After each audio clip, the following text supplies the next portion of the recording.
You see it at the pump, you see it at the food cost, and the second time is the roll-off. The roll-off is $47.5 trillion out of the $9 trillion.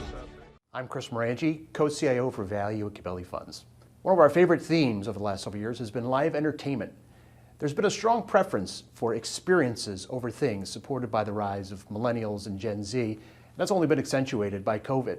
Recent consumer data supports this trend continuing, and all you need to do is go to a restaurant, take a flight, or try to buy concert tickets to see that it still lives on. Sports is a subsegment of this trend, and with the added benefit of being durable. Sports franchises cross many demographic lines. They're tribal, they're lifelong, and they're economically resilient. And sports clubs benefit from pricing power and ticketing and sponsorship, and from the rising value of media rights, which are growing despite all the change in the pay TV universe. And that's because sports generally have to be consumed live, without interruption, without skipping ads. And sports wagering probably will add to this dynamic. These dynamics have supported a boom in sports transactions. In many ways, sports teams are better than Bitcoin, better than gold. They're great stores of value. 32 football and hockey teams, 30 baseball and basketball teams. With the exception of the occasional expansion franchise, they're generally not making more of them.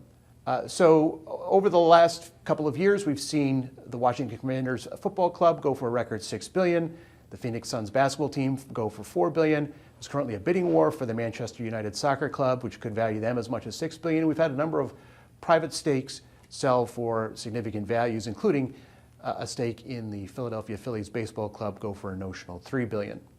All you need is $40 to own a piece of the Atlanta Braves, the oldest continuously operating sports franchise in America.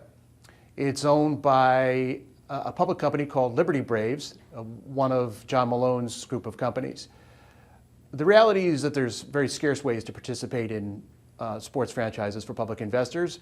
Aside from the Braves and a few non-U.S. soccer clubs, you've got Madison Square Garden Sports, MSGS, which owns the New York Knicks and the Rangers, Formula One, which owns that racing league, and the new combination of WWE and UFC. We think the Knicks and Rangers are particularly undervalued at around $4 billion, but my favorite remains Liberty Braves, symbol B-A-T-R-A and B-A-T-R-K, batter for short. And that's because there's a hard catalyst in place. For some historical tax reasons, Liberty Braves are part of a larger tracker group stock. Tracker stocks bestow economic but not legal ownership of the underlying assets. That's all about to change. Shortly after a shareholder vote on July 17th, the Braves will be spun off as an asset-based normal stock. And that should remove the overhang of being part of that tracking group and allow the eventual sale of that team in, I'd say, the next 12 months. By buying a share of the Braves today, you're creating the team for around $2 billion, depending on how you value the surrounding real estate development around Truist Park. Phillies went for around $3 billion. There were offers for the Anaheim Angels purportedly in the $3 billion area. So putting that kind of value on the Braves would result in a value of around $55 a share.